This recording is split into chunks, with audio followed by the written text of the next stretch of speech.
peace must be our goal and our guide.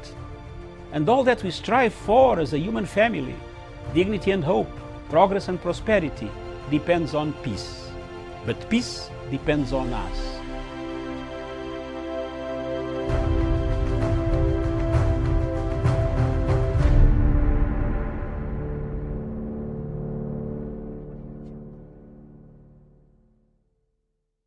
Good morning, wherever you are in Africa. Thank you very much for watching Punchline Africa Television, broadcasting all the way from the political command center of Punchline Africa Television, away from Nairobi. The headquarters of Punchline Africa TV is Miriam Ogutu. Good morning. A very good morning to you, Doctor, and a very good morning to our viewers and the rest of our panelists. Thank you very much. Viewers, this morning is the People's Court. The People's Court, we shall discuss weaponization. Sorry. Miriam, you better pronounce that. You begin with that. I think there's a mistake I've made. Okay, I understand. Weaponization. Yes. Yes. Yeah, and our topic. Of corruption. Yes. In COVID-19. And this is exactly what we want to discuss this morning, and we want to see how people in Kenya have turned to creating different avenues of making sure that corruption does not go away. We bring in a lot of corruption in corruption itself by calling names, by doing things that are not supposed to be done, by politicians making allegations, taking sides, doing the things that cannot be done by a normal person. This morning, we need to look at how can we save this country from corruption. President Uhuru Kenyatta has sanctioned for corruption to be wiped out. He has given 21 days for people to find out who took the money. But before we go any further, I want to introduce the panel. In Malindi, we have Madam Karen Josephs. Good morning. Good morning, Dr. Matsanga. Good morning, Miriam at the studio, and we're song and of viewers from all over Africa and beyond. This is Karen Joseph from Malindi. Oh, thank you very much. And in central London, somewhere CBD, we have the man himself, Sean Clooney, Colombo Wisonga. Good morning. Very good morning, Dr. Matsanga, David, Miriam Ogutu, Karen Josephs in Malindi, and our viewers here in Kenya, Africa at large, and the entire globe. Good morning. Thank you very much. Thank you very much. Back to the studios to Miriam Ogutu. I am here at your service. Give me the figures that are making people cry. All right. Yes. Very well, thank you. Thank you for that introduction. And Kenya, today, the statistics of COVID-19, confirmed cases stands at 34,705 cases. The death toll in the country is 585. Recoveries is 20,644 cases. Uganda, 3,288 cases. 33 people have died in Uganda. Recoveries is 1,532. And South Africa, 633,015. The death toll is 14,563. Recoveries is 554,887 cases there. And Burundi has Not seeing a lot of cases spike there. Confirmed cases remain at 448 cases. One person has died in Burundi, and recoveries is at 357. And Rwanda's cases have surpassed 4,000 there. But the total cases in Africa this morning is 1,281,149, and the number of dead people from COVID-19 in the continent is at 30,667, and recoveries in Africa is at 1,017,753. And the global cases right now have surpassed 26 million, and they're standing at 26,472,817, and the death toll worldwide is at 873,229. Recovery stands at 18,665,699. So, Doctor, that's why where we stand this morning with the Kenyan cases are slowing down in terms of the numbers that are being reported. So I guess the curve continues to, we might flatten this curve very soon if we continue like that. I think let's not get so much apprehensive. Mm-hmm. Let's continue to do what we can do to wash our hands, keep a distance, wear masks. The only time that somebody can think of is after Christmas and the New Year and after New Year. Then we can think of changing any tactics or leaving some of the things. But for now, believe me or not, keep the standards. Keep washing your hands. Keep using sanitizer. Wacha ikuwe karibu na meza yako. Even if you don't want to do it like now, do it like this. Do it. Everywhere. This thing is real. You see, Moses Kuria was talking, he can't talk now. You know, things are real. It's a very good example. This thing is very bad. And I want to thank President Uhuru Kenyatta for having warned us who are above 58. All of you here are very lucky. You are very lucky, including Professor. Professor is going there. Maybe if the corona steps 3-4 more years, Professor will be caught in the bracket. Here, Mr. President, thank you very much. You covered us. You said we should avoid certain areas where Miriam is. Kula na macho, usiende karibu, yo mambo ndio imeharibika. Sindio? Acha tukulie macho, hata kama unaona watu wako kwa hoteli ndani, kula na macho. If you are 58, don't try to enter there. Sindio? That is what the president meant. I'm just emphasizing the president's message. Don't go there. Don't walk unnecessarily. Don't start journeys. Don't go on the drink. Stay home. Get your drink from your house. And then go back to bed if necessary. Or stop drinking altogether. No. I am not Jesus. Why didn't Jesus make Jesus turn water into wine? He taught us something. He didn't tell us drink and beat people. He said after a meal you relax with the wine. Is it a problem?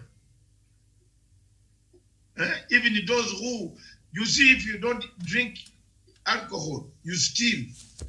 You go to steal heavily. Because at the times alcohol makes you go back and sleep. But if you are not an alcohol drinker, you plan out to steal people's money every minute. Well, you know what I mean. Mnajua wako na kazi mbili peke yake, 2 jobs. Ingine siwezi kuzungumza saa hii. for us who drink alcohol, at times you come annoyed, you just enter your bed. And that's it. Tutaniamsha kesho asubuhi when I'm in the Mediterranean Sea.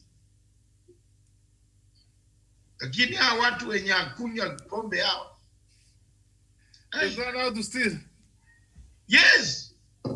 They have time to plan how which money is coming from where. I'm just giving. Let people not quote me that I'm meaning somebody. No.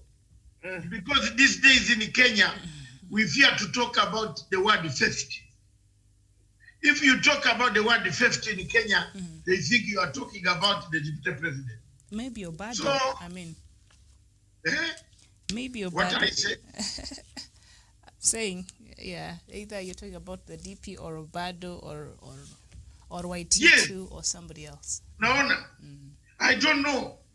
Even when you are writing something, a morning thing to warn people that throwback, this is what we said, but has it happened now? I just did a throwback. I am being condemned. Old people are writing this, what?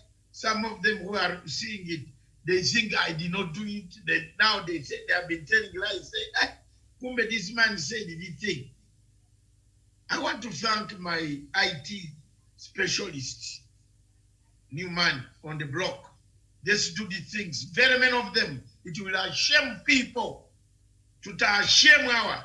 Wenye walikuwa nasema mimi, I was not the one. I am the one who did this. Unaona ilitokea kwa nani? Who bungled these cases? Is it the lawyers? It was me. Yes, it was me. And you wait, there is another victory which I don't want to tell you now. Let me tell you on Monday. I've done it. The whole list is coming to the plenary. Well, Atereri, Wachana. Thank you very much, Malindi. Let's warm up with the warm-up weather before we come to Miriam. Thank you. Okay, the weather today at Malindi, I'll be very specific, Malindi. The temperatures will be between 23 degrees Celsius to 28 degrees Celsius throughout the day. And it's now 11:19. It's sunny and the temperature is at 28 degrees Celsius.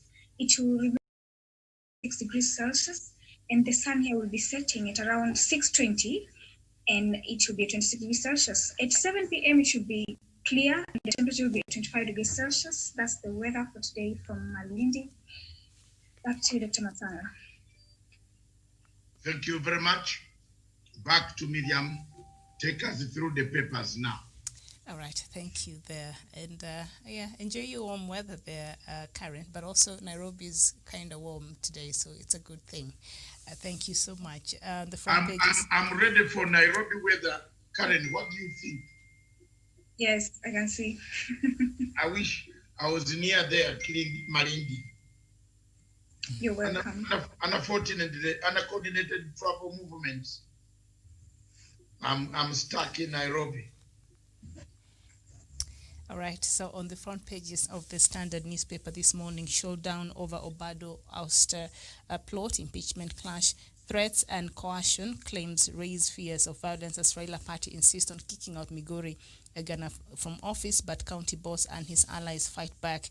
So ODM chairman here, John Badi, is quoted as saying, "Only a leader who has lost respect for his constituents and has no conscience would want to continue staying in office with such shameful charges against him." And then Obado is quoted as saying, "There is no vacancy in Migori. I will be discharging my mandate as a governor. The court only barred me from accessing my office. I can work from elsewhere." And yesterday we had nearly a similar story there, but we did not have time to talk about it. Doctor, wanting to impeach Migori governor, is it a good move for ODM right now? Obado has never been Raila. Obado is one of the few people in South Nyanza who disagreed with the former Prime Minister. First, he won his seat on a PDU party, is it? PDP party. So what else do you want to talk? He left, then he came back, then we begged him to come to, now he has actually landed into chaos at a time when, and I repeat, when chaos is also available. So one man who is dismembering everybody in this country has now paid people, and that Obado is going to stand up Hashem Raila in Migori. That's what they want to do. That's my comment. Mm-hmm. And I think, was it in one of the papers yesterday there where Ruto plots to fight Raila over Obado? So according to the Star yesterday, they're saying Ruto could be ready if to you back look Obado. at the money, the way the money was collected, who collected it, who was there to pay the money. You don't need to ask too many things. For me, Miriam, look at my eyes. At times, I know a lot of things, but I am Paul in Judea. So forgive me. All right, Paul. Okay. Professor, this move by ODM to want to oust Obado over the charges there that the ODM chairperson, John Bad, is terming as very shameful. The timing there. Yeah, Miriam, I have said before, and I'm going to reiterate this morning, that when we wake up very in the morning, two forces fight each other. The force of good and evil. We were discussing about chapter 6 of the Kenyan Constitution on ethics and integrity. Mm-hmm. Leadership and integrity, yes. And leadership, yeah. Miriam, we discussed that. The fact that you have been dragged and appeared before a court of law, being charged with your family, your mom, your accomplishments. Miriam, even if people have arranged, and also he's been accused of murder. Even if people have been arranged, but remember, investigations have been done and they have found that there's a case. And investigation takes a process, Miriam. The ethics have to investigate, then it goes to the DP, the Director for Public Prosecution, then he looks at it and he said, there's a case here, let this man go to court. Miriam, the fact that you have entered court, and according to chapter 6, you said, Miriam, look here, let me just step aside, let me just deal with my case. Now, when the court tells you don't go to an office, you saw what Waititu was trying to say, that I'm here, if you bring something, I can sign for you. That is a shallow argument, Miriam. And on this, I am with ODM party. Because they have said the people of Migori must get services. Now we want to review, go and concentrate and clear your name so that the deputy can execute his mandate and his duty. So trying to say that you can cause chaos and you can cause violence, you have told the government and the government's aware for you. Let the members of the County Assembly of Migori do what the Constitution requires of them. You sympathize with a small snake, you will not over-services the people of Migori. And the time is moving. So Miriam, Obado screwed himself, he messed up himself, let him just go to the court. Miriam, no people in this world, people are rich that you kill a university student, and then here it is being done. Miriam, at least there is an element of truth. So as we said, chapter 6 of the Kenyan Constitution should take action. Let Obado step aside, and if he does not step aside, he will be impeached. And I'm seeing it coming. And I wonder, Miriam, why people drag the prime minister to their shadow. The prime minister did not go and tell him, go and steal with your family, go and steal with your business associates. And that one is destroying the image of the party. Thank you. So by ODM wanting to impeach, Migori governor there, Obado, who has been in a lot of legal trouble. Of course, we have that murder case still pending in the courts, and now this one that is ongoing. He's been barred from accessing his office, in line with that president's Justice Njoki. What's her name? Ngugi, yeah, set there. So that has become something that a lot of judges make reference to there, which I think is a good thing. Will ODM now, because we know about 2 weeks ago they were under attack, especially from politicians allied to DP, that when the Kemsa scandal started and we saw the tweets, now accusing ODM of corruption and all that. So by ODM insisting, because you've been accused of corruption, you're tainting the image of the party, we have to get you out. Will that redeem, ODM's image as the party that has always been very vocal and speaking about corruption in the country, or is it just another strategy because Obado anyway has not been getting along very well with the party leadership there in ODM? Daniel. Yes, thank you, Miriam. And first of all, let me just talk about what Dr. Matsanga said, that Governor Okoth Obado has never been with Raila Odinga. And, Obado started his career as a teacher at Rapogi, St. Joseph Rapogi High School in Migori. And thereafter, he shifted the gears of ambition and cascaded towards politics, where he started as a grassroots politician, a representative rather, in the Sugar Belt region. So he vied as a representative of sugar farmers there. And during that time also, it was he perceived, rather his family and his supporters perceived that Raila was against him. Nevertheless, he was able to rise into the ranks, and he became the chairman of the Sugar Board of Kenya. After that, he again came into county politics, where he vied as governor, and he used PDP rather than ODM because of that perceived notion. But now, putting that aside, let us look at Obado as the governor. This is a man who has been embroiled in very serious corruption allegation. Today, he has a murder charge on his neck, where he's alleged to have killed the university student together with an unborn baby.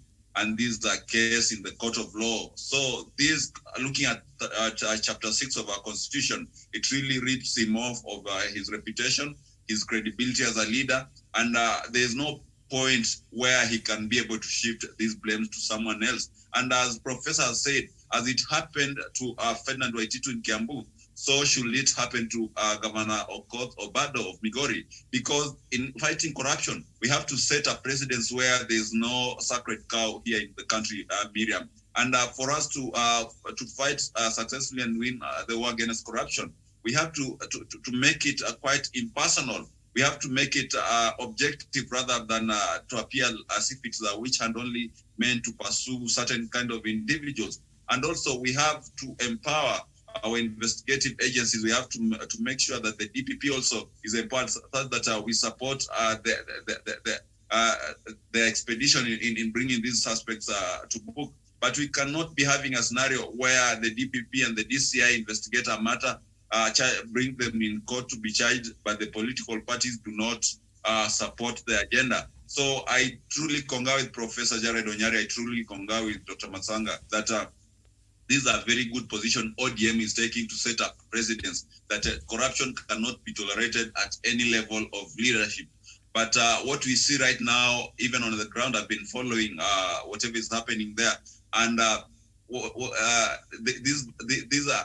these fight on corruption seem to have been overtaken by politics. And whatever is happening now, the supporters of Governor Obado are saying that it's a mere witch hunt, where Raila Odinga and the ODM party are hell-bent to make sure that he loses his seat because of whatever affiliations he have with the deputy president. And of course, this is a battle that has the biggest interest of the deputy president. You remember when we had a by-election where Ochilo Ayako was vying, and we had this other guy who was an independent candidate. And this person was perceived to be receiving finances from the deputy president to oppose Ochilo Ayako.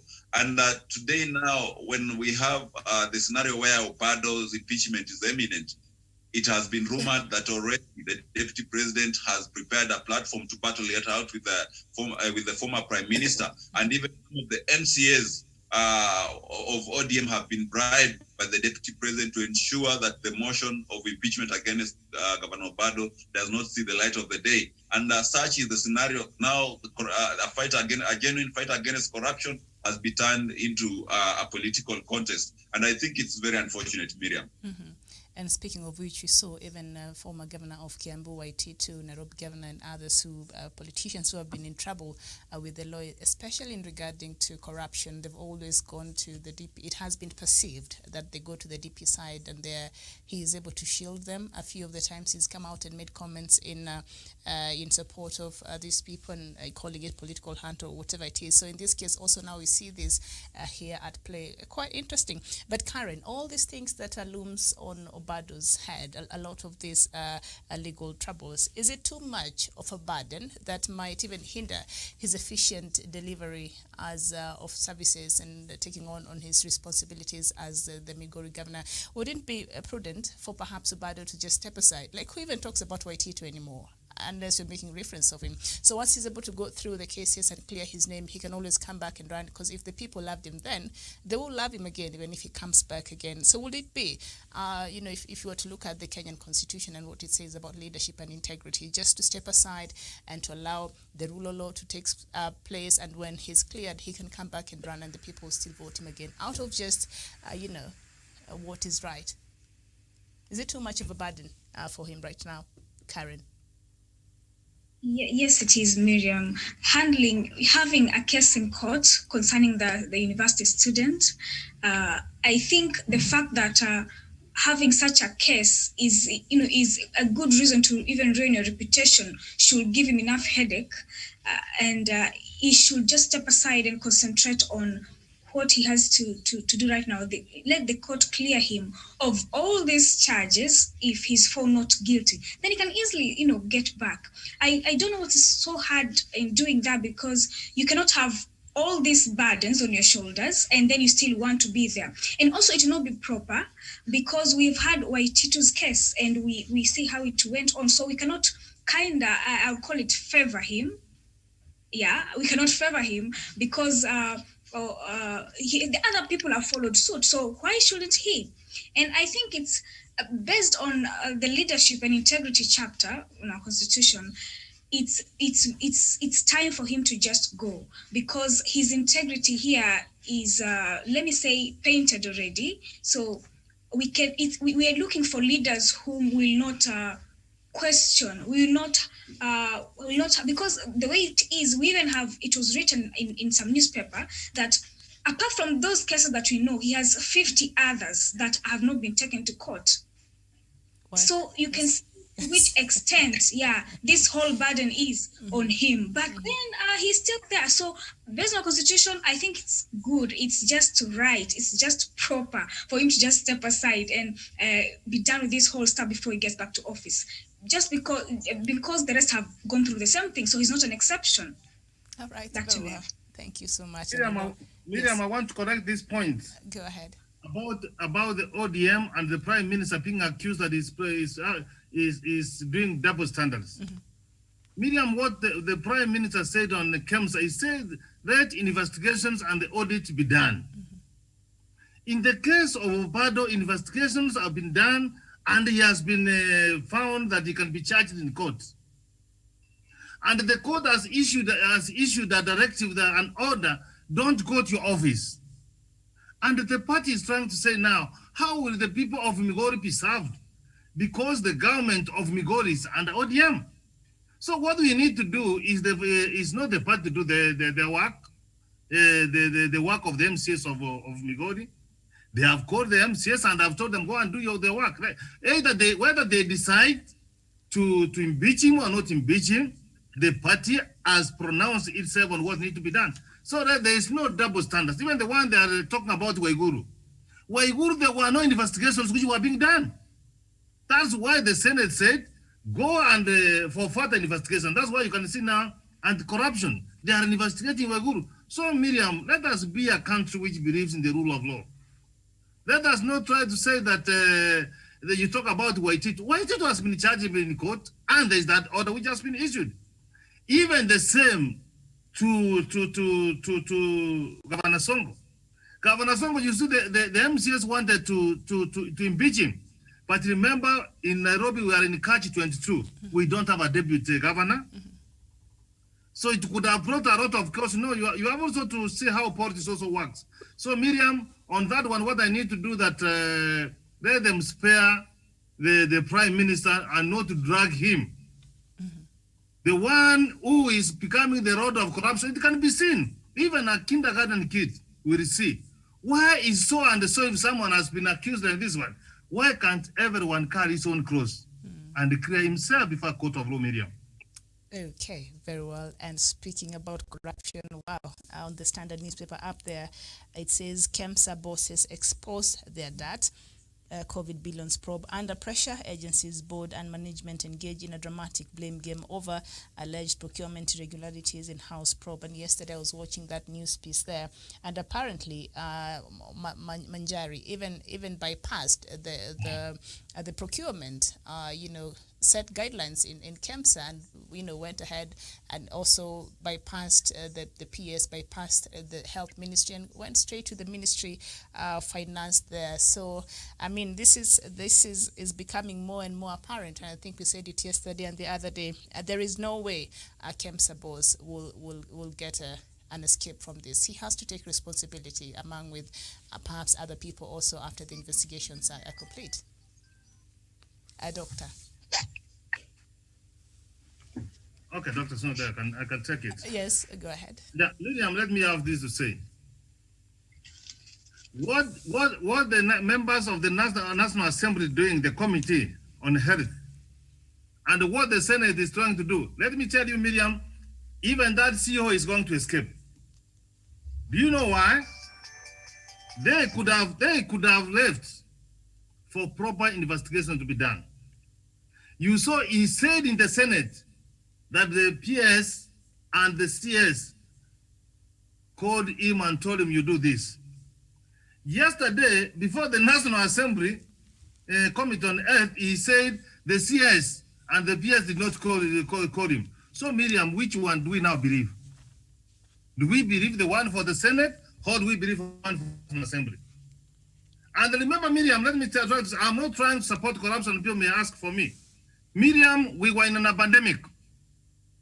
And trying to tell, it is because, Miriam, our country, even if you do the right thing, people say that you have stolen it because they know there's nothing you can be able to do free. Miriam, the country was in a pandemic. We cannot be going for those procurement to see which company will do this one.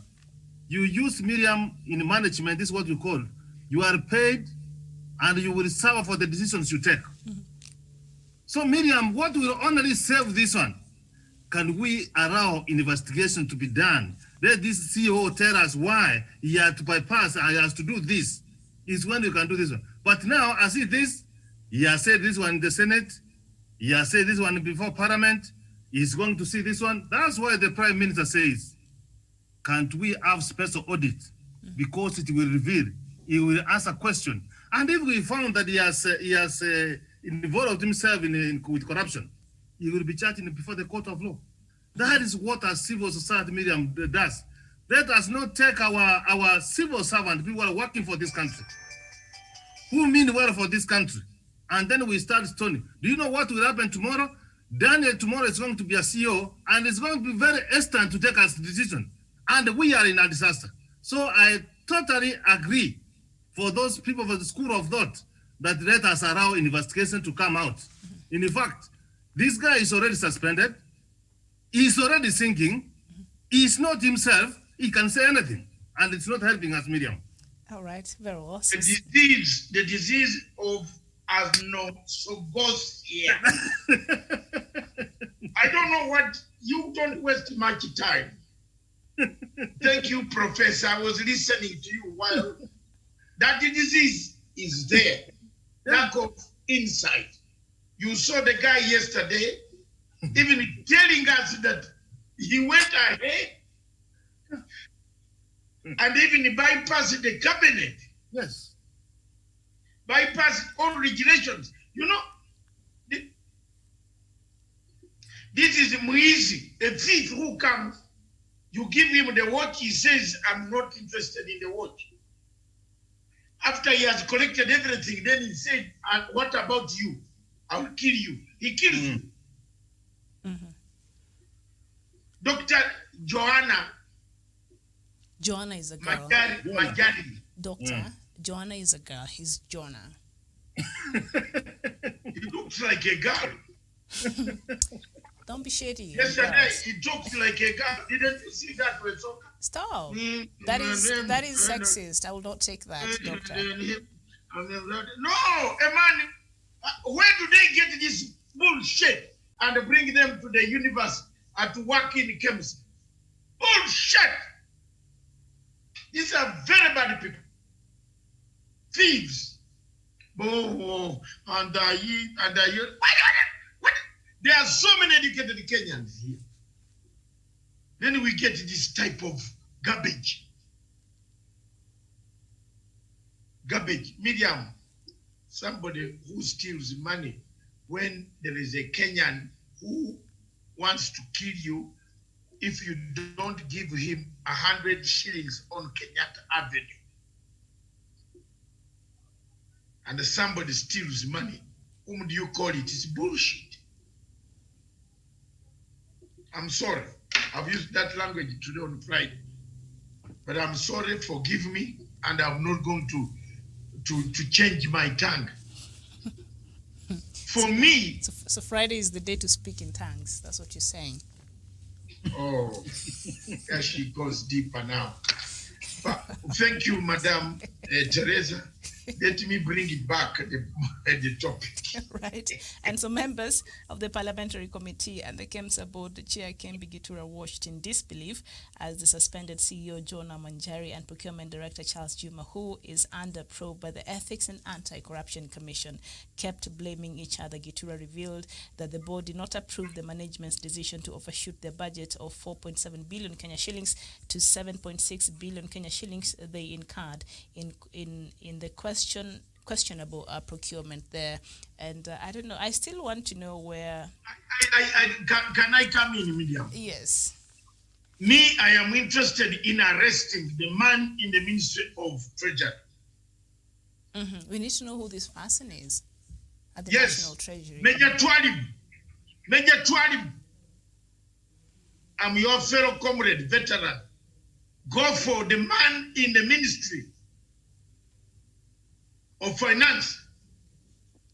The man who accepted to look, if we are looking for corruption, don't stop there. Let's go for that person in the Ministry of Finance who accepted the payments to be released. Of course, he took some money. You will find that he has a link with these companies. Major Twalib, please, CEO, enda kwa huyu mtu, shika huyo mtu ya Ministry of Finance. A document coming must be having an approval of the minister, isn't it, of the board. If the document did not have an approval of the board, then this man was doing haste. Together he corroborated with somebody in the Ministry of Treasury who should go to committee along with this man, Majara. Somebody called Majara. I don't know. Dr. Jonah Mujara. Is it Majara or Mujara? Manjari. Jonah Manjari. Dr. Joanna Majari.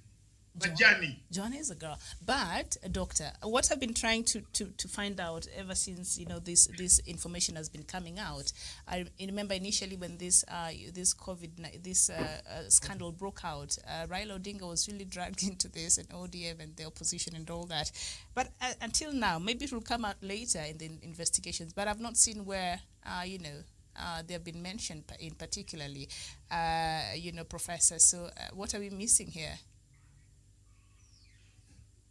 Miriam, I said this, Miriam, that when you are corrupt, when you are a thief, and theft is taking place in that place, and you are not going to benefit, and the person who has to benefit, you can bring all sorts of names. The only crime which they are accusing the prime minister, and which is not a crime. If you want us to get those people and we nab them, even the one of the treasury, Dr. Masanga is saying, let us have investigations. We are here, and they will come and say, Prof, and the prime minister, you are right. What we take to court, Miriam, is evidence. That's what can be able to make you stand. So you are trying to say that we arrest the CEO now. Do you know how much money has been stolen? Do you know by the allegation that those things are in the stores? They're already in the stores. Do you know even some of the money you are talking about, the money has not even been paid? So let us, Miriam, have the investigation as the Prime Minister did say, and I've said that one, and the men who think like me are saying like that. So that we know, why did you bypass the minister? Why did you bypass the PS? Why did the treasury pay without those kind of signatures? Miriam, that is how investigation is going to be reviewed, and we'll get somebody else. When we take you to the court of law, we know you are going to go to Waruke way. But just coming this one, trying to smear the prime minister, the prime minister, Miriam, I tell you, go sit down. He has been consistent in terms of fighting corruption. He has not changed. Even the president himself, I don't know, sometimes it is because we have got short memory, Miriam, that we don't want to follow what others say. The president himself has said, even if you are my own brother, you have been involved in corruption, you will be dealt with. What kind of assurance again do you want Miriam to hear? He is telling you that we will deal with you. And that's what the prime minister is trying to say. So, hao ni watu wanaleta siasa, wanataka tuweke watu hivi, and then they walk scot-free, and then they say this. And remember, even the topic we are going to discuss today, we are using corruption, you are using corruption as a weapon to score with one another because you have said this. It is very interesting. These people have appeared before the Senate, the people have appeared before Parliament. Nobody has mentioned the Prime Minister. Nobody. We are already discussing the topic anyway now, Miriam. Incorporate it that way so that we definitely are discussing that it, is very good. Yes. I think I like the professor's point. The point he has made is very, very credible. One,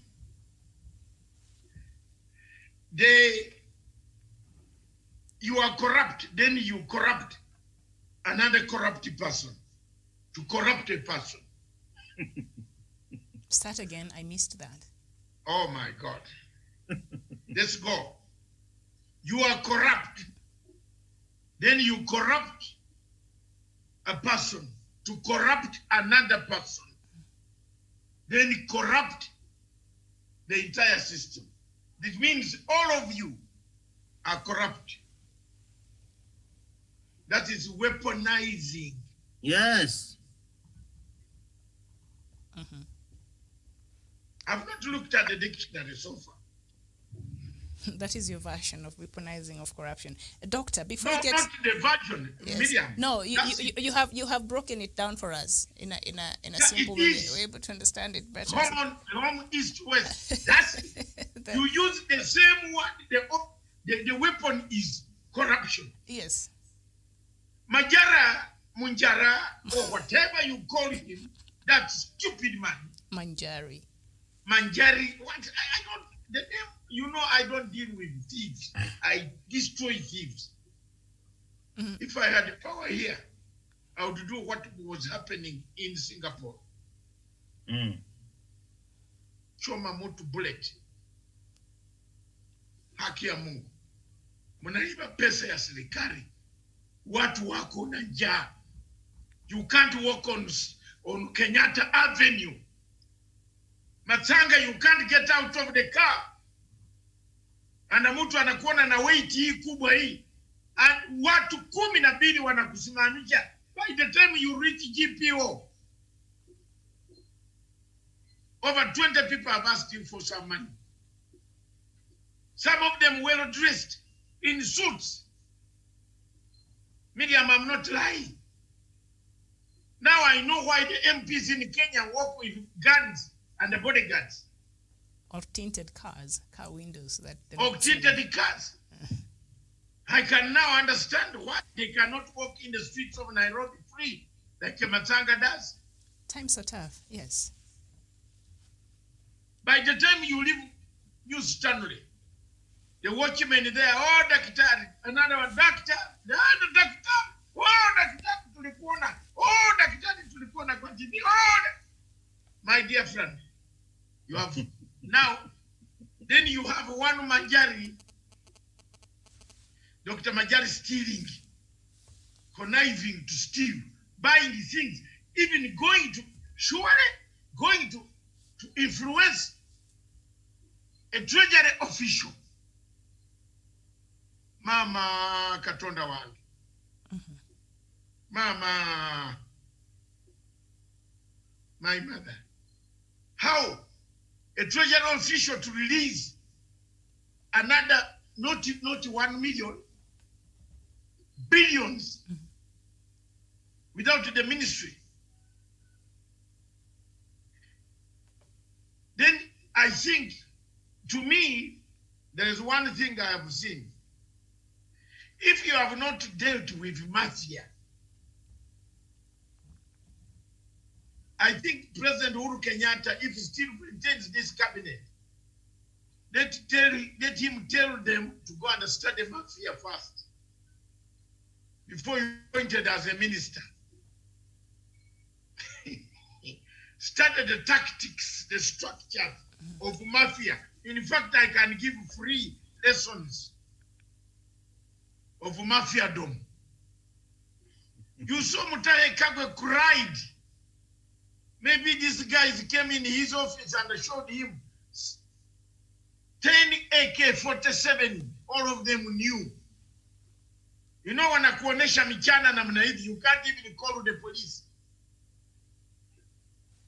Did you know that? That's how mafia operate. Wanakuonesha namna hivi.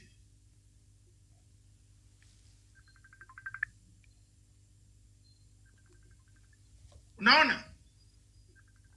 They show you this is AK-47 number 1, 2. They are all brand new.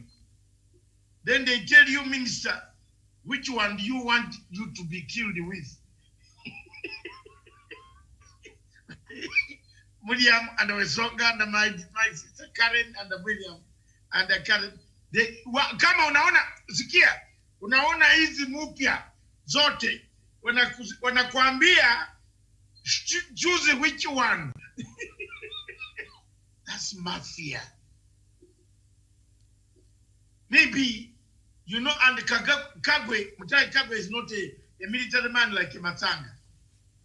Even if you show me which one, I say all of them have the plates. So you stole all of them. Imefika kiwango hapo mbaya. Unaona, iko pale ya kufika kiwanja kama mbaya.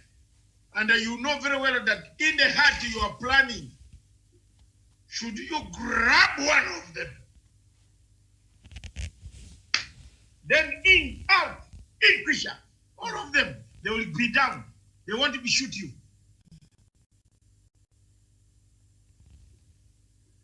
But Mutahi Kagwe might have been shown these things.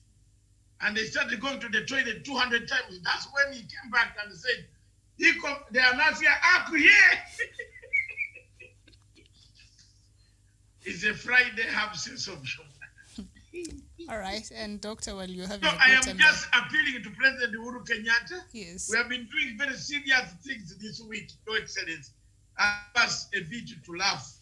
And when you appoint the next bunch of ministers, call me to give one lecture on mafia dom, so that they will not fear. They will not fear. Kagwe feared someone. There were men there who came with this AK-47 and said, if you don't give us the tenders, you are finished. We know where your child drinks beer every Friday. You know that's how mafia operate. We know where your wife goes for haircut or saloon. They go to another extent. Media ask me, I cannot tell you on this level, on this show. But I can tell you, some of us who have been in this struggle for a long time, for 35 years, I've received threats of mafia, including somebody from a country that I cannot name here, not my own country, who went and even, came and found me in a hotel somewhere and told me, I've just been at your house. I saw the compound. I saw the cars that are parked in London. Listen first. Now, I saw the time. You come home, and I know how many people come, and on this other angle there is this flower which looks like so someone tells you that, what do? Don't you sell the house quickly and go away? That's what they did to me. Several times. I have had assassination attempts, 22 of them, until the British police had to look after me. They guarded me for 5 good years for talking my mind out. I didn't know why, but they were telling me, don't go to this place, don't go to this place, don't go to this. We had equipment like pens in the house that when you hear any knock, which you are not expecting, press this bell, it will ring Croydon Police, and we shall be here in 5 seconds. 5 years. So mafia are very bad people. That's why you see the sale of this all this mafia dog. So what the professor is saying is 100% correct. All right, thank you. Very well. And another story before we get into the topic and we finish up there. We still have a lot of time, by the way. On the Daily Nation, Ruto, from power to opposition, betrayal. The deputy president, in theory, ought to be the second most powerful man in Kenya. In practice, however, he is an outsider who has resorted to attacking his own government.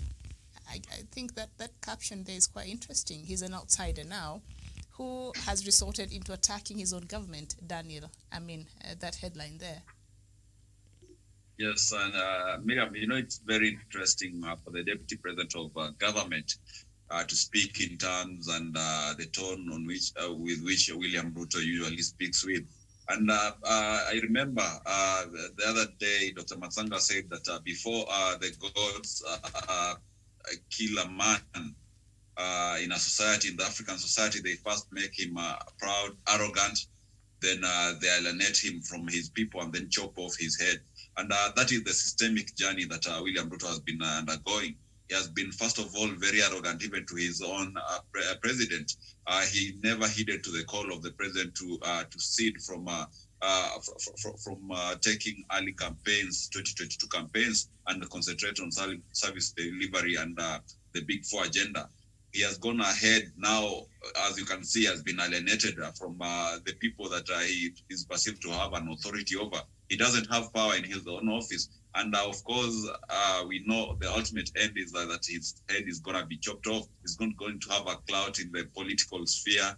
And that is how he's working in.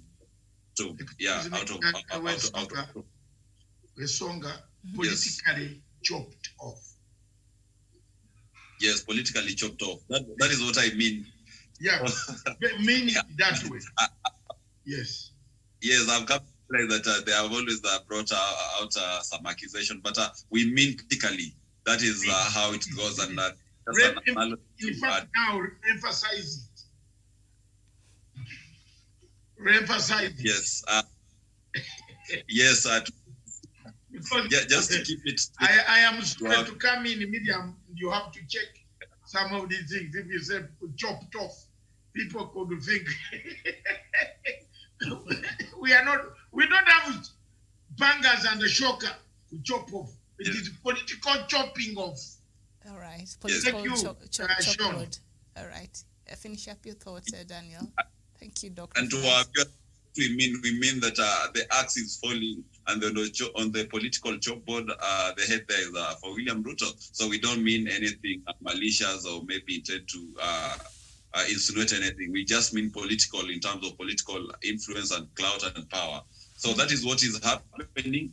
And I think as it is right now, he has been really been pushed out of town, and he's reeling and screaming in the reins of political isolation. And what we could call right now is that he's actually the acting leader of the opposition, because the role he's playing right now essentially reflects such kind of position for a leader he is. He's no longer the powerful deputy president that we used to have before 2013. He no longer speaks with authority and that confidence that he used to imbue before all the handshake happened and everything that is happening right now. Mm-hmm. It's quite interesting, this headline here that says the DP has resorted to attacking his own government. And yesterday there was that interview by Murkomen in one of the TV stations there, and it's quoted as saying, this is back to the standard, that we cannot recognize the Uhuru we voted for. He kept making unprovoked promises about the serving for 10 years before his deputy does another 10 years. But I also remember President Uhuru Kenyatta being very categorical. The time for politics is, we are past that in the other elections. So can we just settle down and start, delivering on the promises we made, to Kenyans? And DP perhaps was not looking at it in that manner. So now, Murkomen is yesterday, and I saw a piece of that in the news. He was really blaming President Uhuru Kenyatta, and I was shocked when he said, we actually don't have a problem with Raila Odinga. The blame lies solely on President Uhuru Kenyatta, but also when you see how President Uhuru Kenyatta used to plead, and he was quite lenient and, stop with the politicking, but, the DP and his side could not listen. So now, he's resorted to attacking his own government. Karen, how do you make up of all of this? Now they're blaming President Uhuru Kenyatta for what is happening to Deputy President William Ruto. Okay, them blaming the president. I think it's very clear right now that I don't want to say what I was about to say. Let me just because that would be too sensitive. Political softball now. Don't worry. I'm here to protect you. I'm not sure, but go ahead.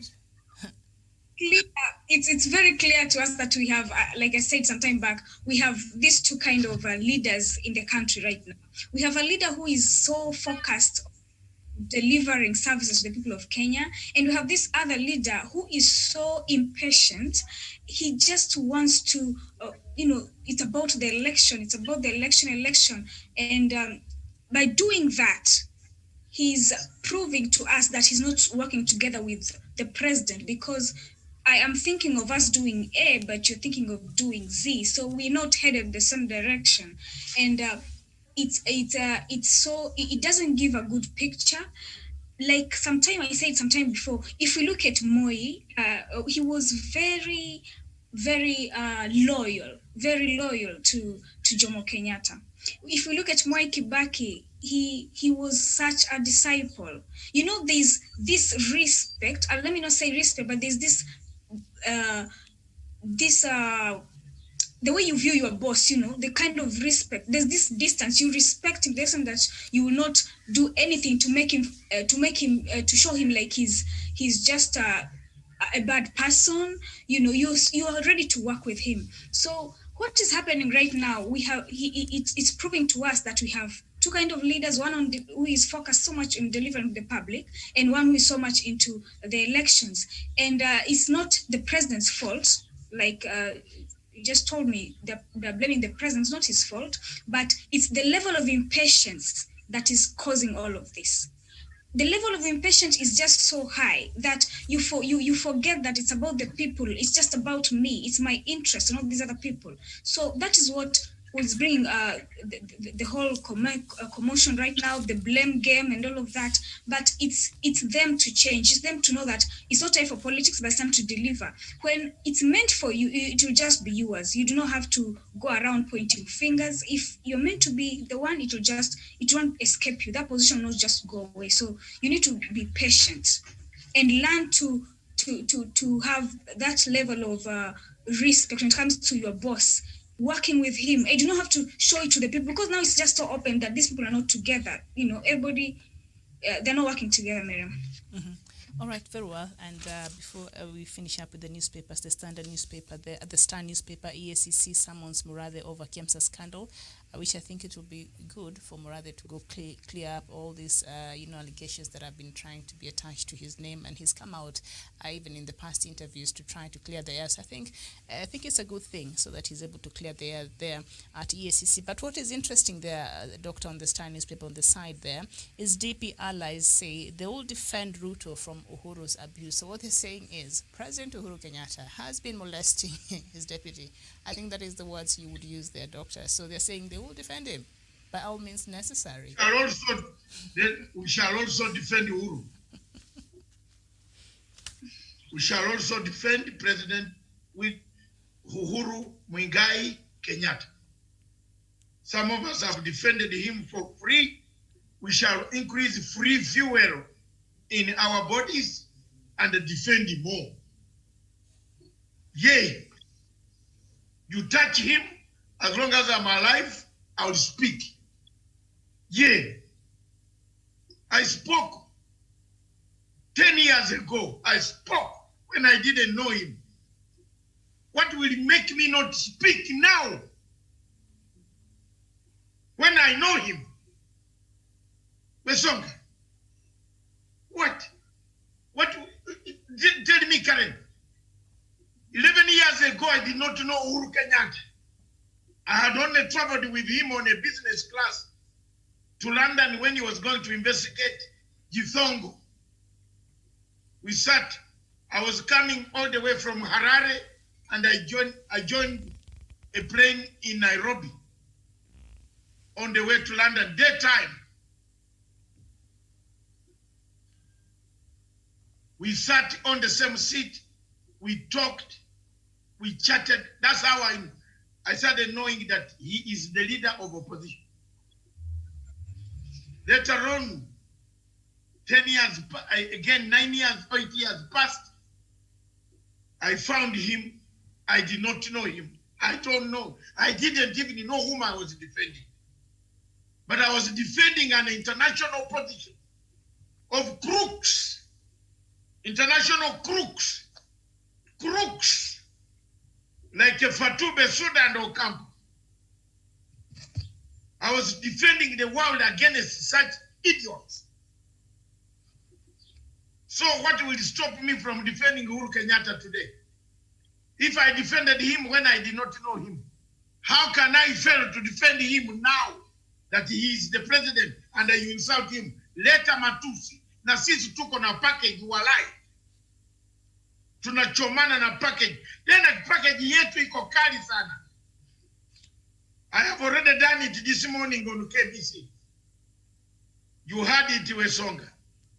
It was sharp. OTP 52. Wewe Murukomen. Keep quiet, man. Keep quiet. Stop harassing the president.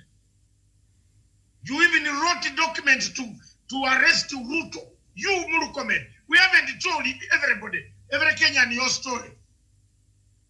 Lakini unatupeleka pale tutakuzungumza story yako. Tuweke na gazeti, kwa gazeti.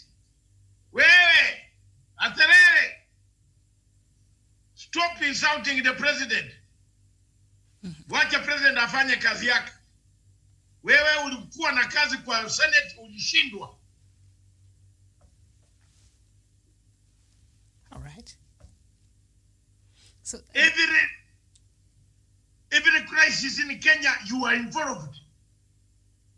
Murkomen, you remember when I found you with Ben Getty, the NYS man in Kempinski, when you begged me not to call the Inspector General of Police Chimayo to arrest the policemen who were escorting Ben Getty, who had stolen money. Wewe jinga wewe, achana shida zako hizo.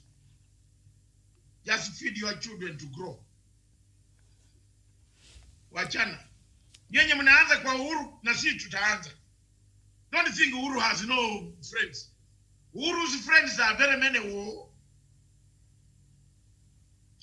So this is what Murkomen also added, that it is very sad that the DP, without whom Uhuru would absolutely not even be an opposition leader, would be the one being mistreated after achieving what they wanted. So what Murkomen is saying, Uhuru owes Deputy President William Ruto all... Nobody has... who has... Let me ask one question. I asked for... President Ruto owes him everything. Did you hear me? Well, sorry, you had me ask it on KBC. I asked... Who of you has a barometer for friendship? You have a barometer in your house. Karen, do you have a barometer for friendship? Unaweka kwa hapa temperature, the barometer. Unanipenda, usipendi. Who, Professor, do you have? I am asking that barometer. That's the one I'm asking. Who of you has it? Ndio wewe ukuja hapa utuambie president does not like to deputy. Wewe uko na barometer ya temperature. Is it the one that measures temperature?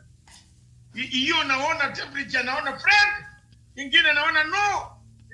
Wiko wapi muko nayo? Hazarere, wachana. Just forget it. It's a small point. How they came to acquire power in Nairobi. Murkomen is saying President Uhuru Kenyatta will be nothing without the DP route. That is what he was saying. But nothing, did he feed him?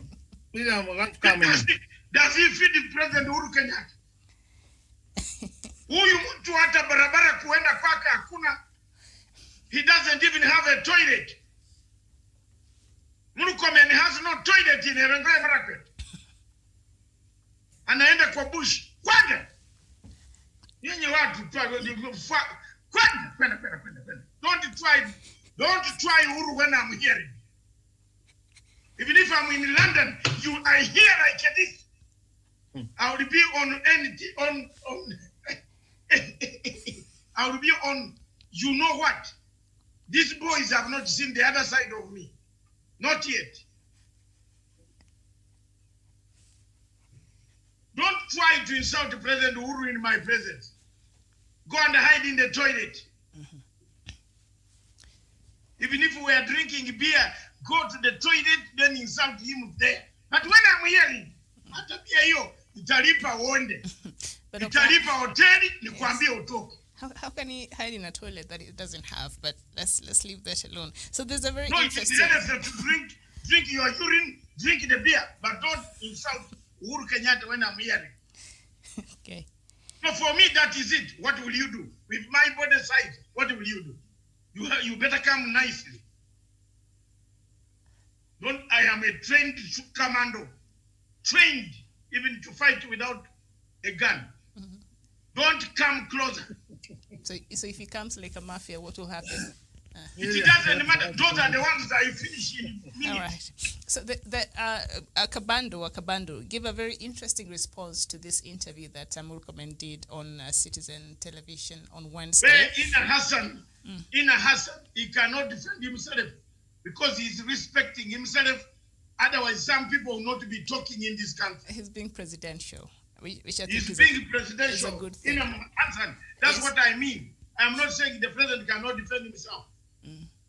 But we are now also saying If people write this in the national paper, na sisi mchunge, na sisi tutaandika. Look now, go to my Capital FM. I've just been on radio. The radio is singing the article. Kama huko na Kiingereza namna hivyo, enda huko uandike kuone. Kwenda. If you have that English. Iko wapi? Enda soma huko. Wachana. All right. My father took me to school. I didn't have shoes, but I don't try to fight those who had shoes. Jiggers hit me, but I don't fight those who jiggers did not pierce. Me, but it's okay, doctor. Yeah, for you, there's a disease that is concerned with water, which might have caught you. Did not. You are near the lake. No, I was raised in a barracks. But doctor, now the response by Kureni MP Kabando Wakabado is quite interesting here when he was responding to what Murkomen said. I'm reading from page 7 of the Star newspaper, and he said, Uhuru is not fighting Ruto.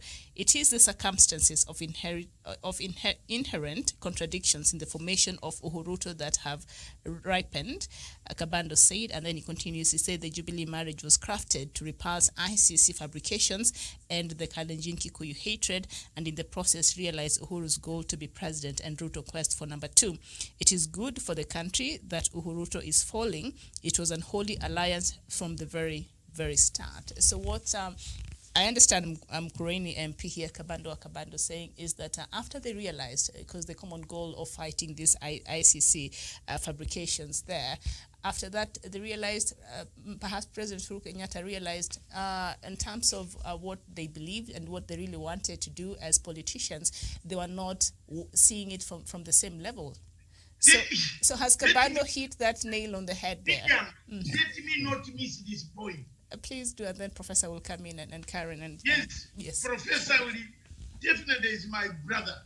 He will give me some minutes. He will pray for you, but go ahead. When President Uhuru Kenyatta announced lifestyle audit, the first man who weaponized corruption against lifestyle audit was who? Murkomen. He went to the TV Citizen and said, you cannot do lifestyle, like, what is it called? You're right. Just continue. Life audit yes. style without the law. You see, people started now watering down the president's lifestyle audit. He was a leader of a majority in the Senate. This is a boy who was walking with socks torn. We corrected him, we put him in there. With socks holes, they had holes from dead place there. Murkomen's area has no road. It takes Murkomen 400 hours to reach home. That's 1 year and some days. When Murkomen wants to go and eat Christmas, he has to fly by helicopter. That's why he has to work hard and create a sky team that went on buying helicopters in this country. Because the road is impossible. The road is worse than going through Guyana,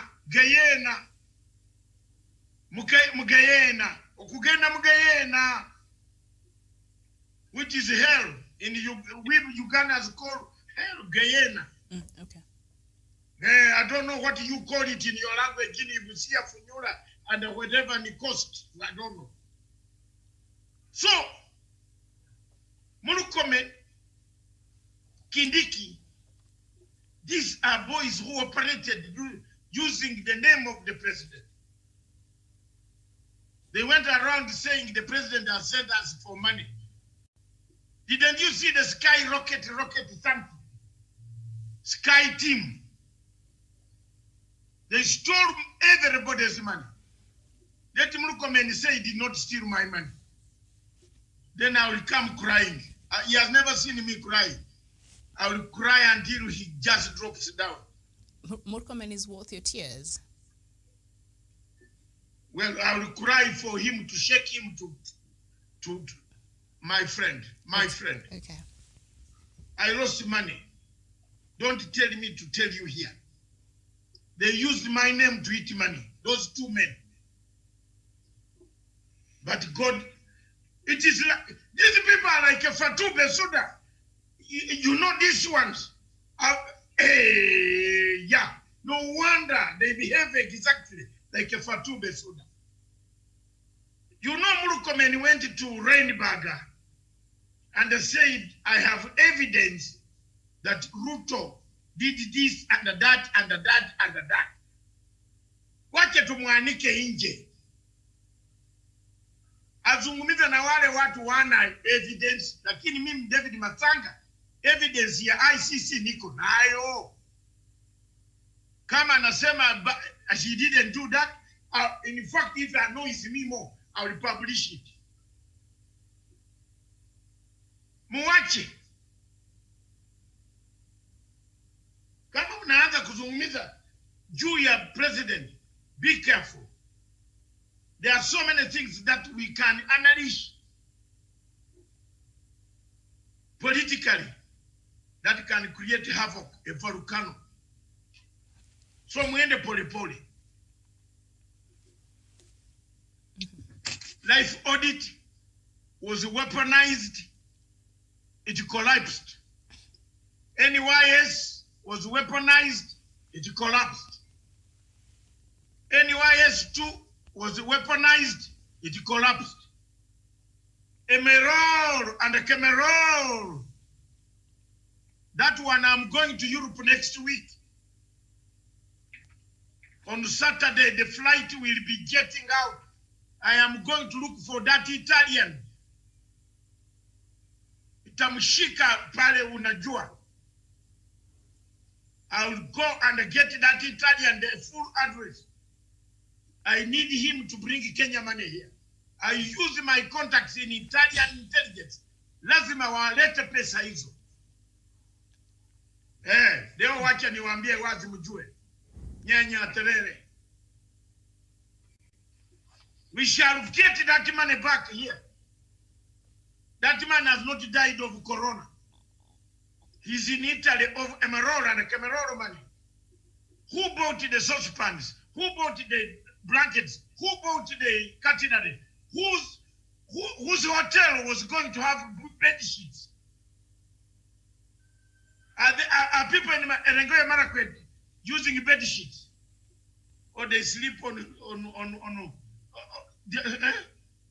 those expensive bed sheets of 2 bedroom, 2 bed, this big bed. A villager sleeps in his small bed. They bought bed sheets for king size. All right. So MP Nelson Koechi said that the persecution has been systematic, but although the DP has kept his cool, soon our gloves will be off and it is going to be nasty enough. Is enough. But Professor. Wampie na pande hii. It will be We are nasty on the sharpening. Okay.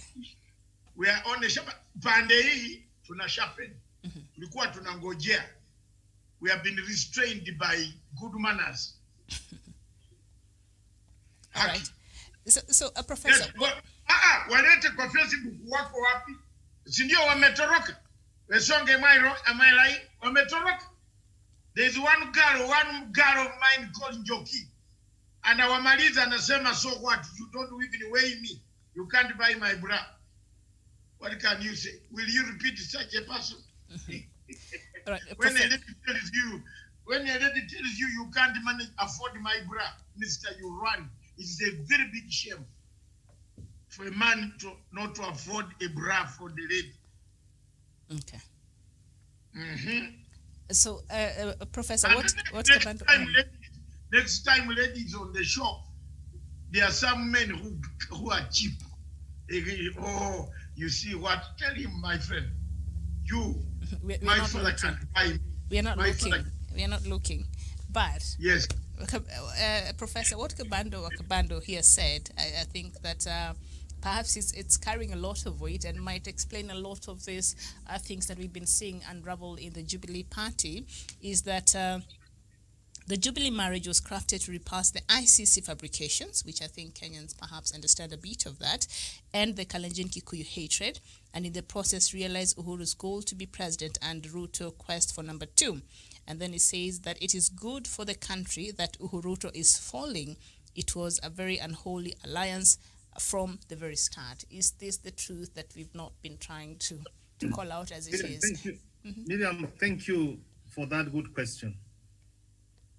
And before I answer that question, let me just fill the background. People are saying that Uhuru was nobody. It is because they don't read the history. Uhuru is a prince whose father was a king. And the aspiration of a prince is to become the king. Am I wrong, Daniel? That's how Uhuru found himself. When you know the problem, Miriam, some of the young members of parliament or leaders who purport to be supporting the deputy president, they are only hurting and harming his future ambitions. And we have said even now and again, for free advice, respect the institution of presidents of any country. And there are some of the things which they say that the president doesn't have. In fact, the president has got executive power orders. He can order. It is because the judiciary try to interfere, but the president has got executive orders. And Miriam, for those of us who have been in the struggle championing to have Kenya have the new constitution, have the new Bill of Rights, sometimes we feel sorry. We brought a lot of freedom until you find out someone goes on a national television to abuse the president. But I want to thank God that the president knows why he was elected to the office. He knows his time. He has identified this agenda and is focused on that. And those of us who means well for this country, because Miriam, we are saying that we want to unite the country. In fact, when you are trying to say that you have done his favor, let us go back to 2002. Where was the deputy president? Which rank was he? Who was the running mate of the president? It is the kind of coercion and craftiness that he has found himself to be where he is. And honestly, what the way Kabanda said, what brought these people was they were in Ibengu. The calves, which carved them together because of ICC. That's what brought them together. But it is not an ideology. It is not from what you believe in. Because the president believes that he wants to live a united country. And now we can see the ideologies are completely different. Completely. And here this, Miriam. And that's why sometimes I've got a lot of respect to the late Mr. Moi. He said, Miriam, this is not the way you change the constitution. And perhaps now that we have got a window, we say, and sometimes Miriam listen to what old men say. I've said what an old man will tell you when he's seated. Even if you are on top of a mountain or a roof, you could not see where he's in. Murad has been saying that he went to go to the Supreme Court and have an interpretation that the deputy president and the president, will the deputy president come and contest again when they have failed? What is stopping him? The president is saying, tuache siasa, tufanye kazi. Now, where you are focused on you are focused on 22 politics. And then now you come and turn around and blame the president and say you have been chased. Or the other time you are just going around having delegations, Sogoi, Wabi, Karen, and everybody and everywhere else. And now you want to accuse the president that you have been chased. Miriam, my free advice to those who are supporters of the prime minister. Humility is a good thing. What happened to me, that's what Karen said. President Moi was molested. All manner of things when he was the vice president was done. But he was very humble. He ended up being the president of this country for 24 years. And no Kenyan is going to have that record. And here this Miriam, this to say.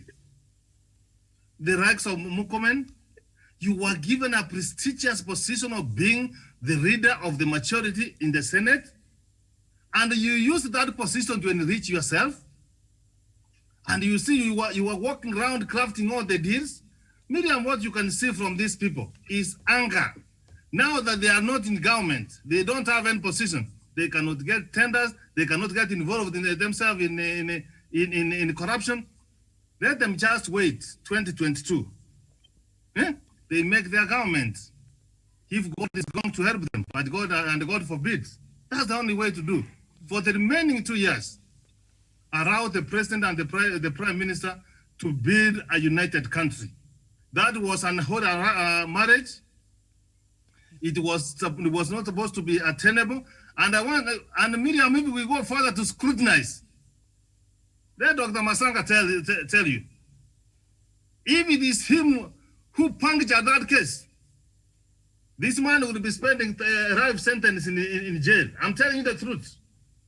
At least you had some people giving false evidence. The rights who are being bribed and being coached to go and give witness.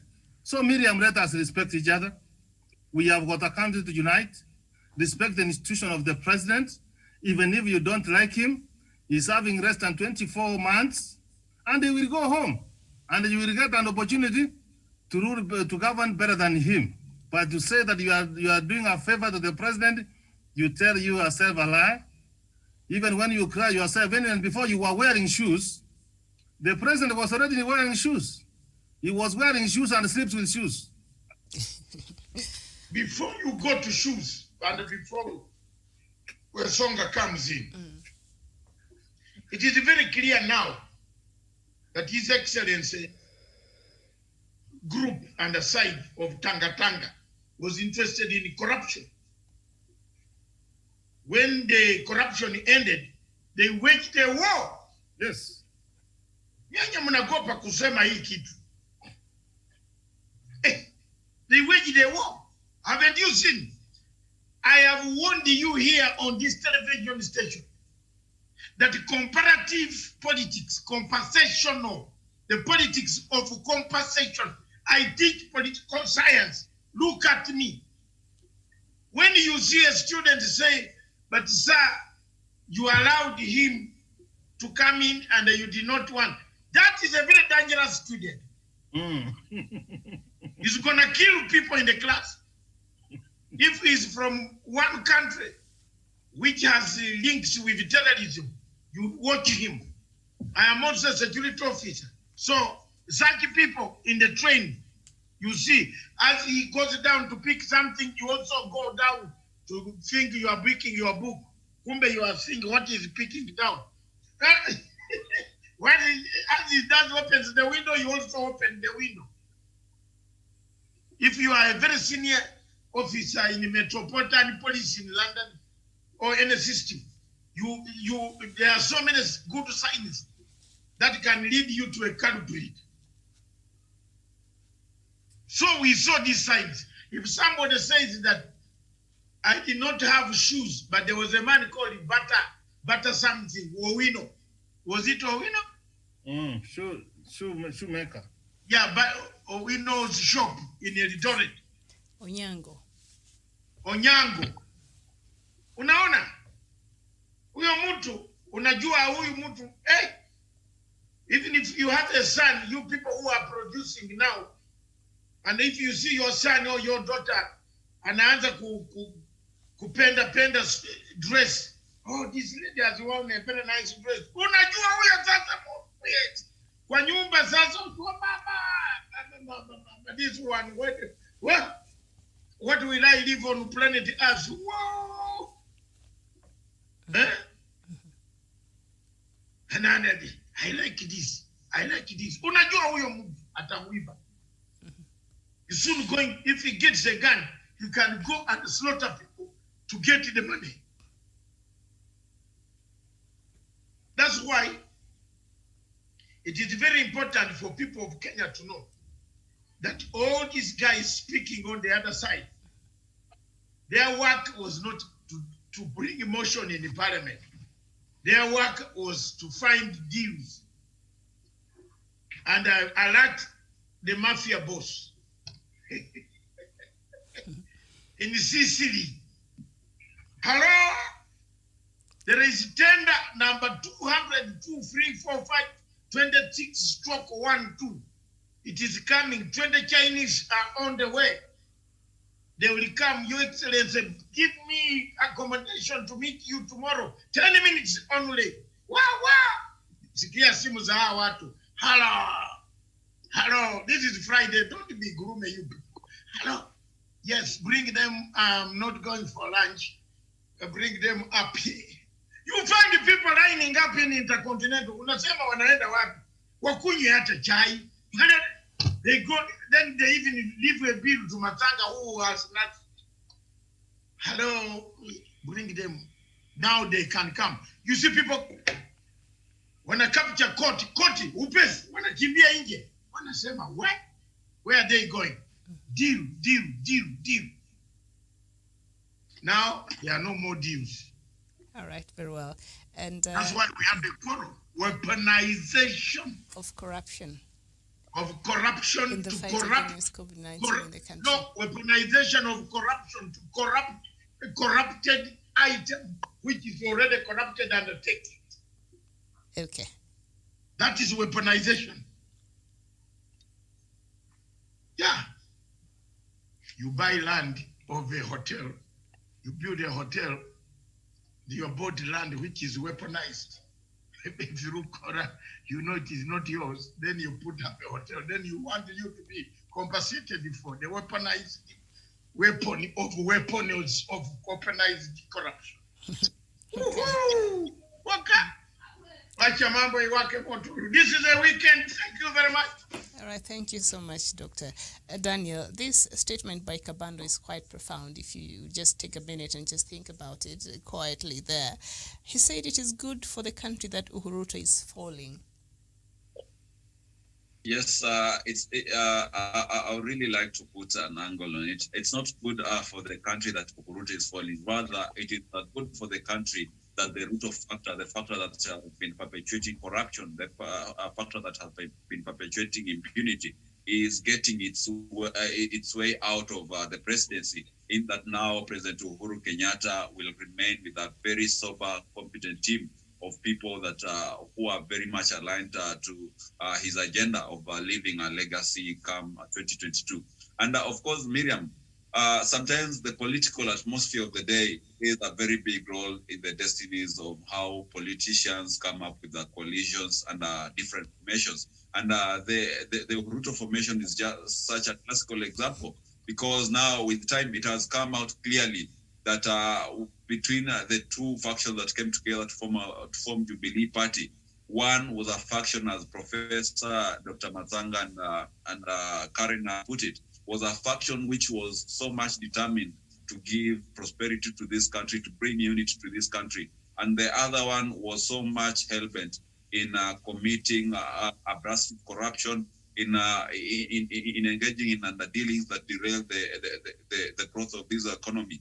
And of course, as Kabando puts it, it's a very good moment for Kenya. And I believe going forward, even before the deputy president resigns, it's only good that the order that the president gave back on lifestyle audit is conducted, so that we know how much these political cronies of the deputy president have been able to accrue on their assets since 2013 up to date, because counting the number of corruptions from NYS1, NYS2 to all these KPLC haste and number of scandals that have been mentioned. Public money has been lost massively, and this money that belongs to the people of Kenya, which should be returned back to building this nation. So we need a lifestyle audit. We need all those corruption scandals to be investigated to finality and culprits brought to book, so that money is covered back to the people of Kenya. And they are forced to freeze assets that have been wrongfully been acquired through the 10-year, perhaps 10-year tenure that these guys have been in government. So that is what we need. And that is why they are bitter, as Dr. Matsanga said, because the conduits, the lifeblood of the money that they are looting has been moved, have been switched from away from where they were enjoying and looting the money with impunity.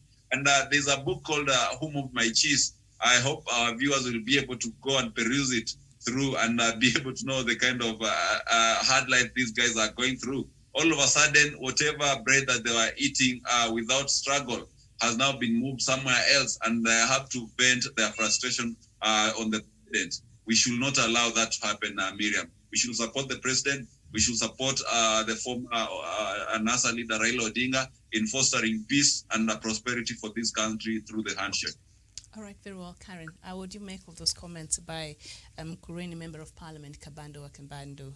Kabando Wakabando, he said that the reason as to why President Uhuru Kenyatta and, of course, Ruto, Deputy President of Kenya, Dr. William Ruto, found themselves in this marriage of Jubilee that has now seen to be crumbling, is because they had a very unfortunate situation that they had to deal with, and that is the case, and their name they had to clear with the ICC. And then after that was cleared, and President Uhuru Kenyatta decided to settle down and start, working, for Kenyans. And then DP apparently was not on the same page as it is.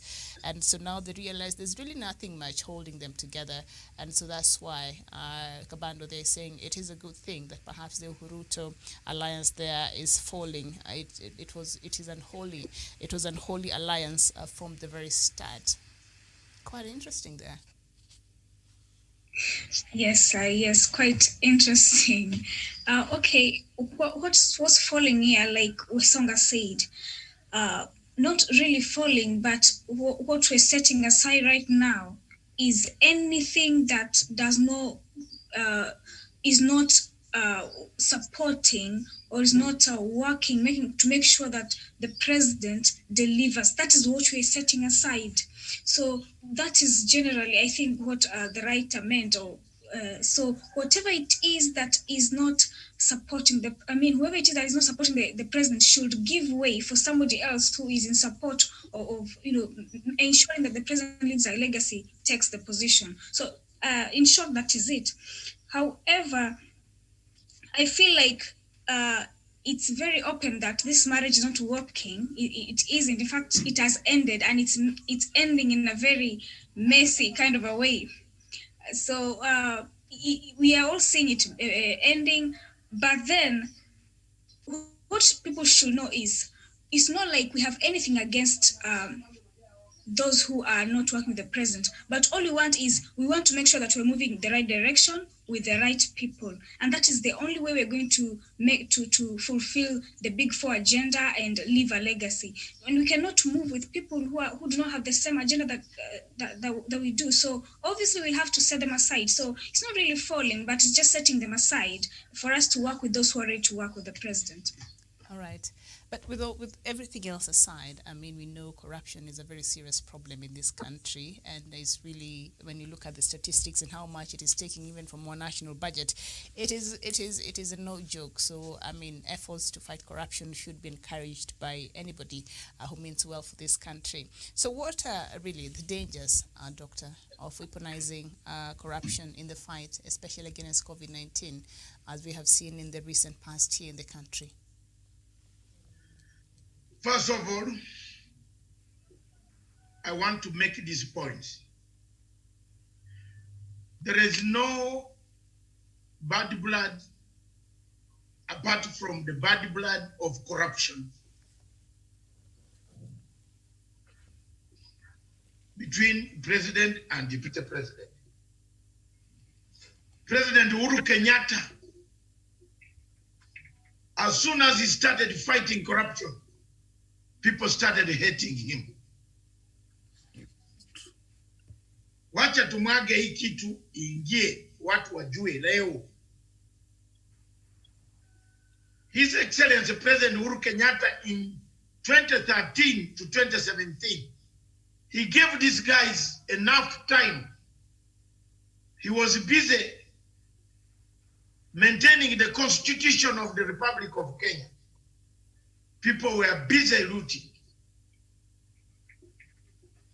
Let this be made clear to Kenyans. And they are going to use this money to kill us and to destroy people. President Uhuru Kenyatta has never told anybody that he hates Ruto. Whoever has got a barometer can start his physics and tell us what temperature is the hatred. Is it high? Is it low? Is it freezing? 3, it is the amount of corruption that has made Murkomen shout louder. He had a small house, he was living in one room. Now he lives in a mansionette. He had bodyguards. He grew up walking with a stick. Now he walks with guns. He has a pistol. He never knew how he could get near there. Power corrupted him. And he corrupted himself. So that's why they are talking. 4, there is no NYS anymore coming. Because the woman who replaced there is not a joke. The lady, Eluya lady from Wesonga's home, who is the head of the NYS. If you go there, you want to supply something, she has a pingo. As you speak to her, have you heard the story from NYS? Since she went there, have you heard the story, Miriam? No. You know what? She welcomes you to the office, but she has a box of pingos. He handicapped. So as soon as you speak that I want to supply gumboots, but I want to talk to you, she said, oh, you want to talk to me privately? Then she calls the security at the door, at the gate to come. Then he said, this man, he wants to talk to me privately, but he might beat me. So can you handcuff him? They put handcuffs on you and hand you over to Muthaiga police station. Very near there. So people have feared. Miriam, there are miracles happening in this country. Can't you see that NYS is producing uniforms? It's producing masks. It's producing so many things.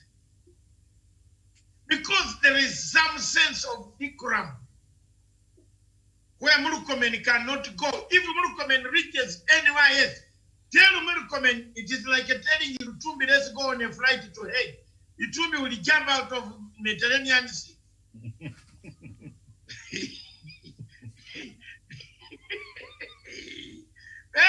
Watu wazungumzia hapa. Mediterranean Sea, pop. I said, it's better not to reach there. Look, some of us have suffered for nothing because we are whistleblowers. I lost, Medium, I lost. The money that you saw on that I wrote today is the real money. I had to pay the lawyer $320,000. I swear my mother is working. My dad is gone. My mother is alive. And God is watching up here. I had to drain my account to defend my brothers. I was taken, I was arrested for being a whistleblower. So I thought ordered for my arrest with ICC in the Fairview Hotel. But am I not all right today? I can go to America the way I want. The Suda can never even take her skirt there or have any have a shoe. The Suda cannot step there. Even the children were deported yesterday. You can see how I'm on top of things. The Sudanese children were deported out of America yesterday. They went with their pajamas back to London. The house was sealed. They had a house in America. 2 houses actually. Niko na kila kitu hapa. Saa hii. Who is laughing harder? Is it David Matsanga? Ngoja tereri. These guys, let them start.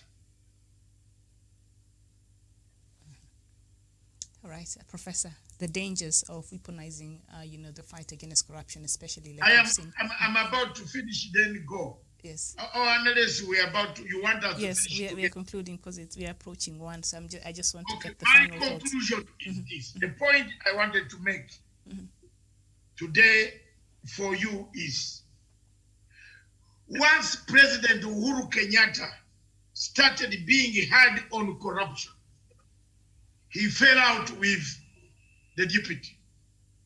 That's barometer number 1. Barometer number 2,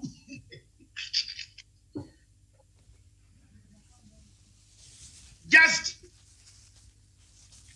let the people of Kenya know that His Excellency the President has no hatred, but he only hates people who steal money and who are thieves. Those are my closing remarks. Thank you so much. Professor, the dangers of weaponizing the fight against corruption.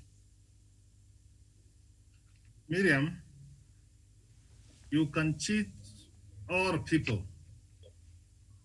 but not all the time you will cheat people. After having made this statement, Miriam, I'm seeing the NAC revolution of 2003.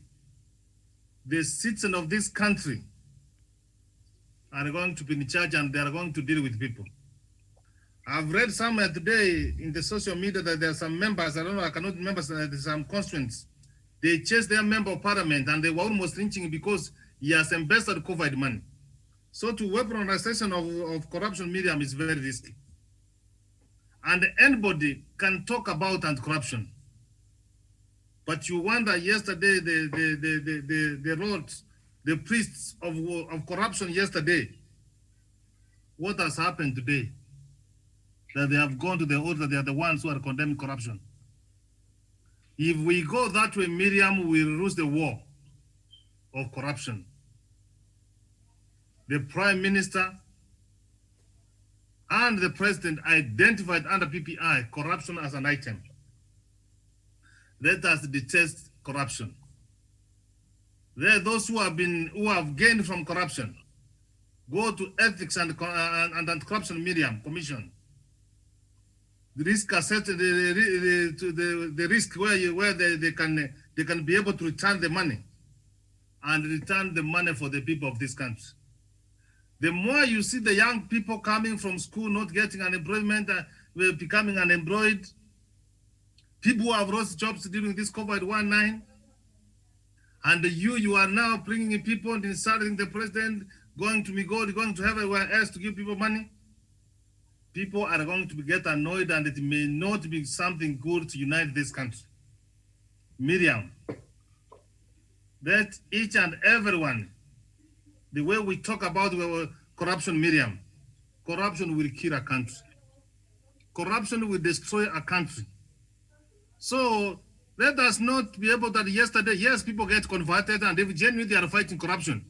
Let us fight corruption, not use corruption to score. But what you can see from other people, you can see the anger of the Tanga people. You can see the anger in the face. Someone is this in the morning and you can see him sweating. You can see them with rage. Miriam, that's not good for the country. Let us respect the institution of the presidency because it's a symbol of unity for this country. Miriam, I've said this and people think I'm lying. Dr. Masanga, sometimes you see sometimes when Dr. Masanga tells us what they have undergone through, you normally see him shedding tears, and because we do not understand what it entails. See what happened to the president of Burundi and Rwanda, Miriam. People decided to just kill the president and more than 1 million people died. So don't ever joke with the institution of the president. Miriam, the risk the people of the Tanga and the people of this country can do to President Uhuru Kenyatta, if you don't support him, please keep quiet. You have got 24 months. Start preparing on how you are going to take your government.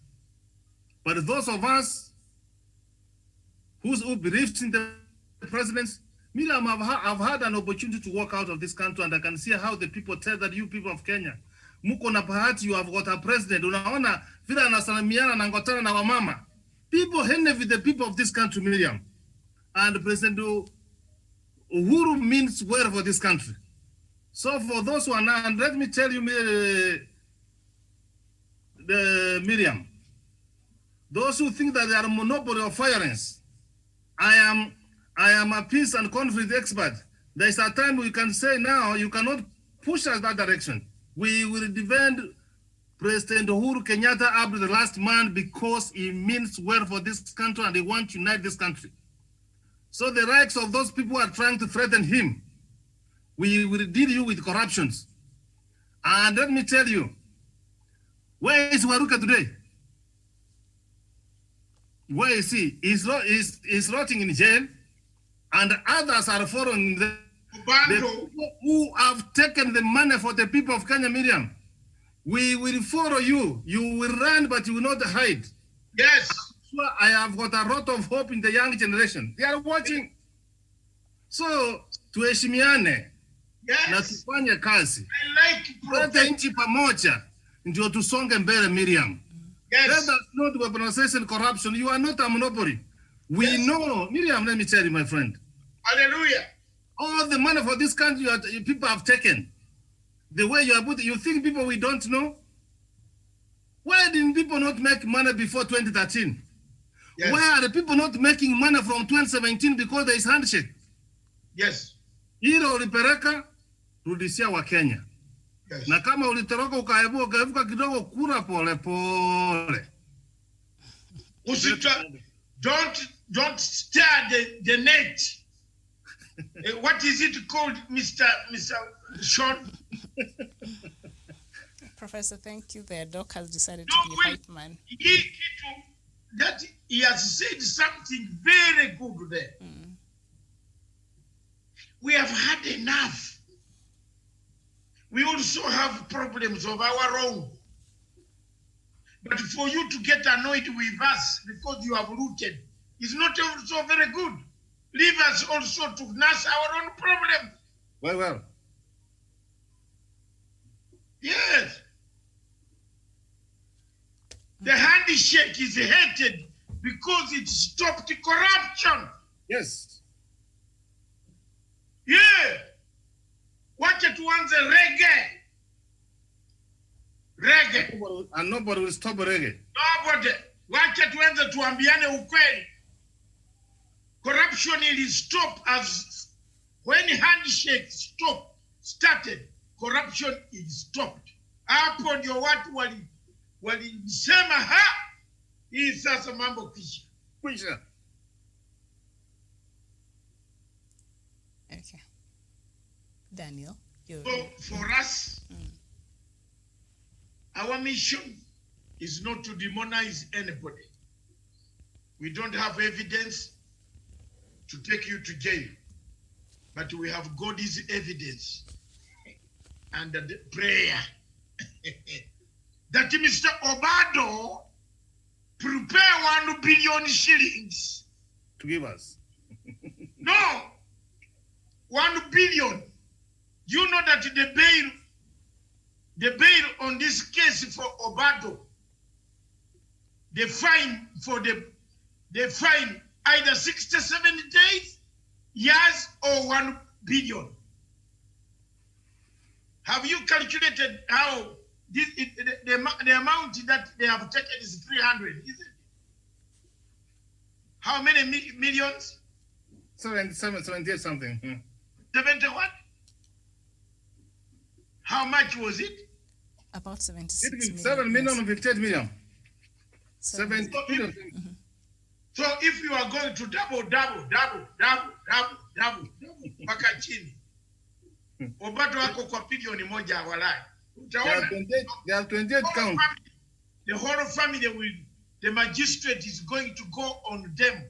Account number 1, account number 2, account number 3, account number 4, account number 5, account number 6, account number 20.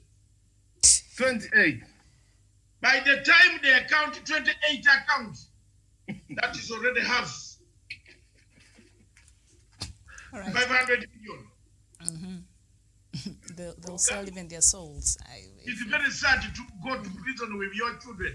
When you get out of that day of release, how do you tell your child, hey, what's your man?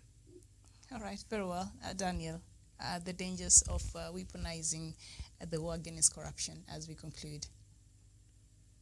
Yes, of course, Miriam, Professor Jared Onyari has spoken, Dr. Matsanga has spoken, Karen has brought out her points, and it's very unequivocally clear that the gravy train of corruption has come to an unprecedented grinding halt. And those ones who have been enjoying the proceeds of corruption and plundering this country now have taken the audacity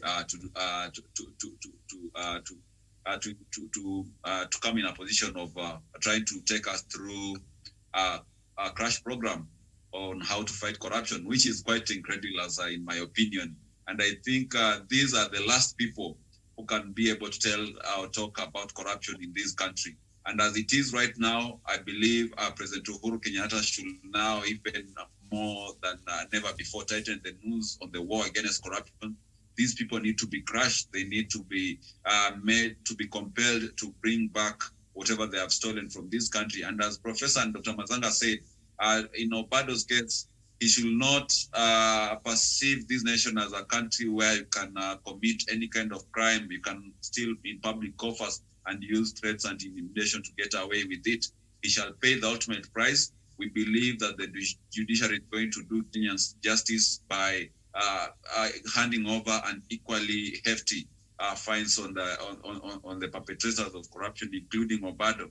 And we have to set a precedence where the war on corruption is fought objectively, devoid of political interruptions and mechanization. That is the path that we should take as a country. All right, very well. Karen, end it for us. Yes, one of the effects of weaponization when it comes to corruption is that when you look at East Africa, a country like Rwanda, they are always ranked up there when it comes to them being clean, the rule of law being applied. It cuts across everybody. So if you're not even keen here in Kenya, we are going to rise in ranks when it comes to corruption. Because we are just, how can you use corruption to make us score, just because somebody else did so, you do the same thing. Now, 2 wrongs don't make a right. Now, if we're not careful, we're going to rise when it comes to the ranks, when it comes to corruption. And while others out there, they are being ranked up there, when they do positive things, they're ranked the cleanest, they are peaceful and all of that. So we should be very careful. Otherwise, we'll find ourselves ranked when it comes to negative stuff. So, and also, I think the issue to do with leadership and integrity, we are undermining this whole chapter, because of us putting corruption on the forefront. We are undermining it. We are ignoring it. So it brings more harm than good. Why is the chapter there if we have so many issues? It means it has no meaning. Now, we're not even following the constitution here. So we are spoiling everything. Corruption spoils everything. And in this case, we are forming a chain of corruption because somebody has done he has committed an offense, but then we also do the same thing. So it becomes this a long chain. When it comes to breaking it down, it's a process. It becomes very complex. It's a complicated process. So we're making it worse. That's all, Miriam. All right, thank you so much, Karen, for ending it for us. Thank you, Dr. Matanga. Thank you, Professor Jared Onyari. Thank you, Daniel Wesong, and their Karen Joseph from Malindi. We shall see you. Perhaps I'll see you later, but we shall see you here back again on Sunday with another show on Africa on Sunday at 2 p.m. East Africa time. So make a date. My name is Miriam Ogotu. A very good afternoon to you, and thank you so much for watching.